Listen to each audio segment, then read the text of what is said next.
حالا از مسئولین محترم خواهش میکنیم که بعد امضای خود را در این سند مهم گذاشتن یک چند کلمه های را یا توصیات را یا طلب و درخواستی را که از ما و هموطنان دارند در اینجا ابراز بدارند.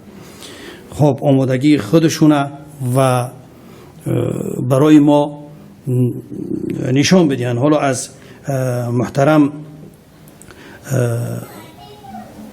استاد علیم شیرزمان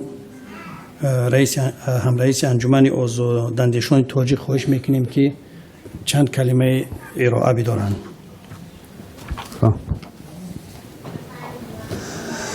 خب دوستان گرامی، همه شما رو با روز استقلالیت تبریک میکنم و من یک گفتنی داشتم. امین حالا از یک شهروند جمهوری تاجیکستان که در همین جا شرکت دارد شنیدم که به خاطر در همین جا شرکت کردن فشار سخت به خانواده در داخل شده است و هر کسی که نسبت چنین ائتلاف سخن میکرد و سنگ میانداخت، من میگویم که ما دیگر وقت نداریم. یعنی خیلی که یکی از انقلابگران عصر 20 گفت تأخیر فلاکت بار است.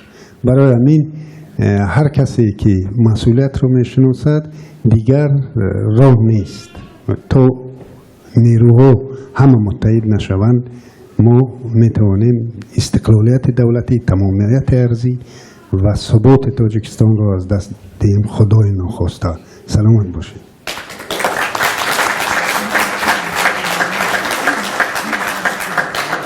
سخن نوبتی به رئیس جنبش ملی اصلاحات و رشد تاجیکستان برادر شراف‌الدین گدایف.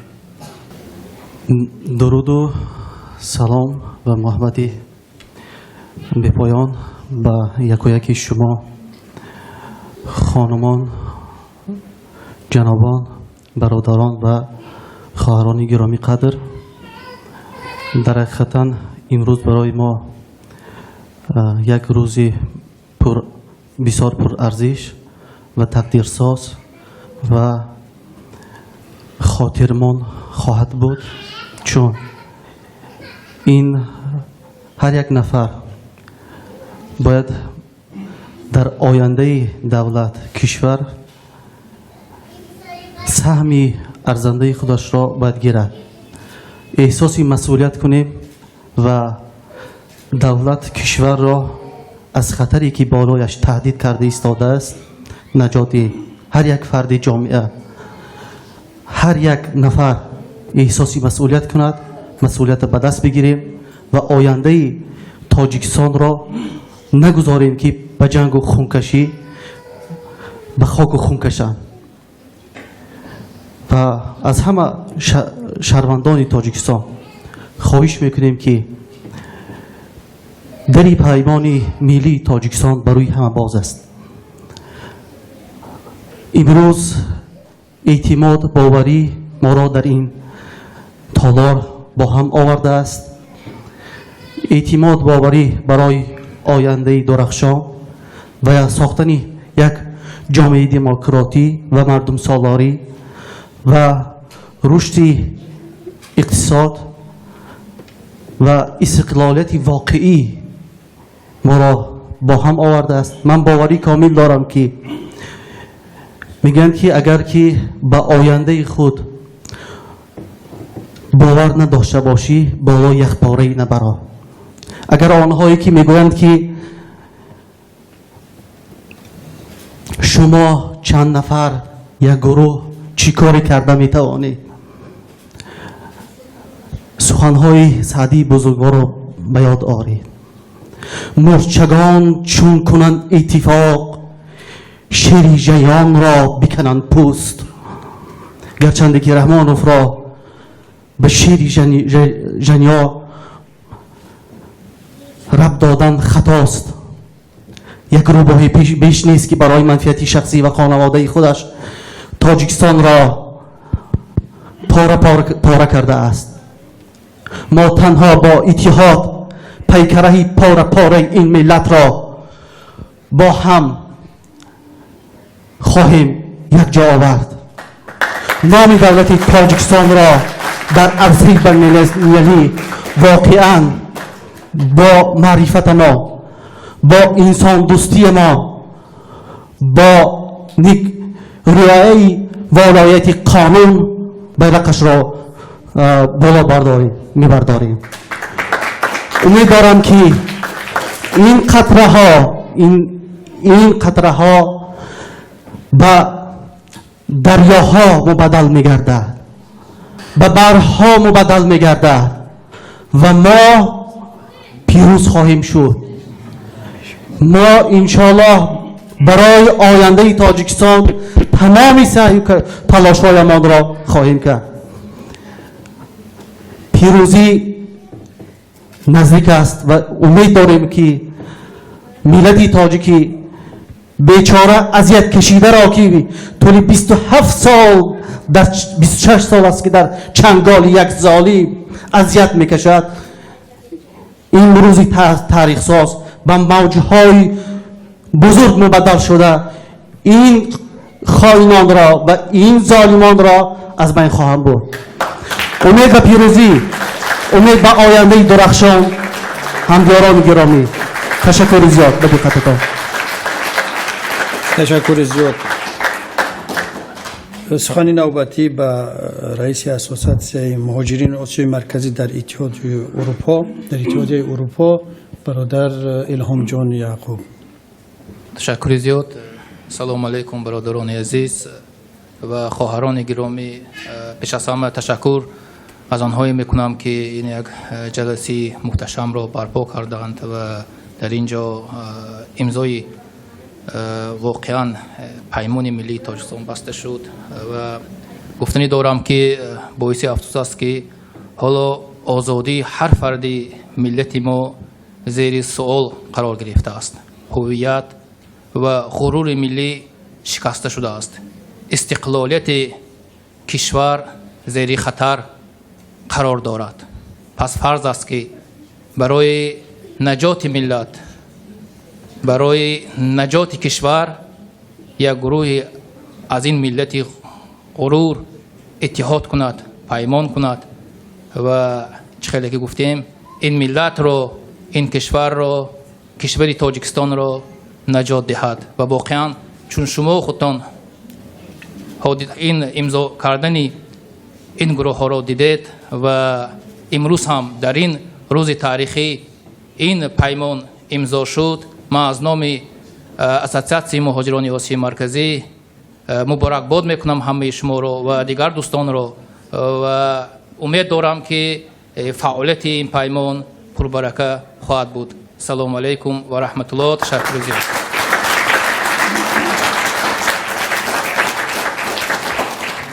سخن نوبتی برای رئیس حزب نهضت اسلامی تاجیکستان استاد محیدین کبیری.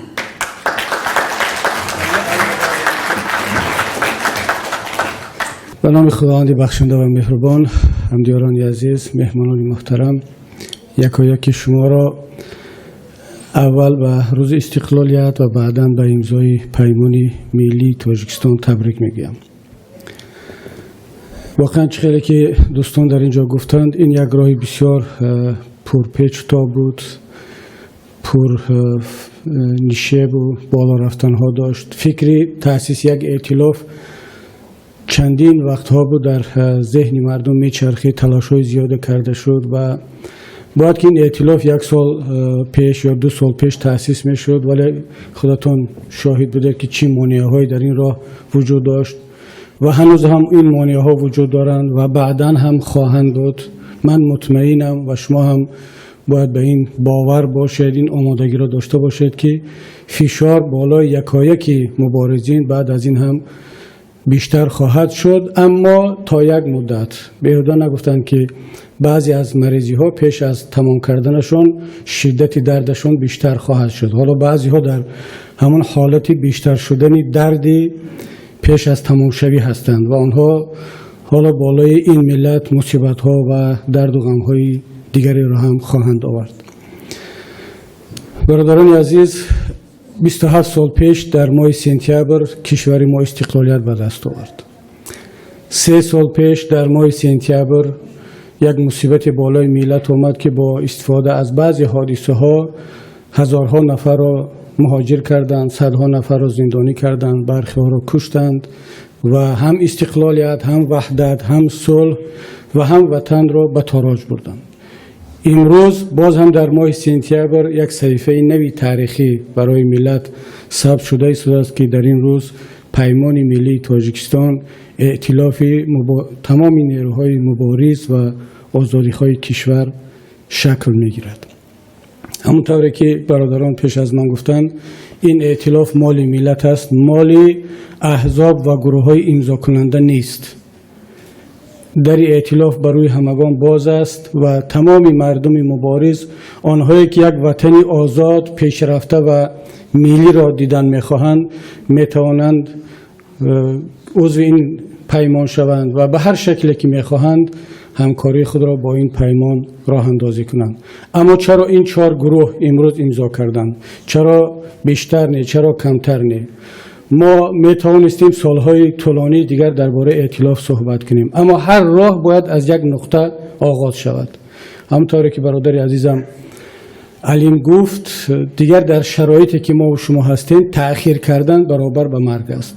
باید یک گروه سینه سپر کنند، ناموس کنند، مسئولیت را به دوش بگیرند و راه بسیار هم دشوار و بسیار هم خطرناک را از یک نقطه شروع کنند. امروز ما این راه را از این نقطه آغاز کردیم. 9 سپتامبر سال 2018 در شهر ورشاوا با قبول این دکلراسیون و انشاءالله که این راه خیلی هم دشوار ولی پرفیض با پیروزی ملت انجام خواهد شد که آخر این راه شهر دوشنبه وطن عزیز ما و شما است. بار دیگر تبریک و خداوند ما را هر چه زودتر به آن روز برساند.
و جای عاشقانه خودم و شعرهای تو به راهش کنه دشمن تو را به یاد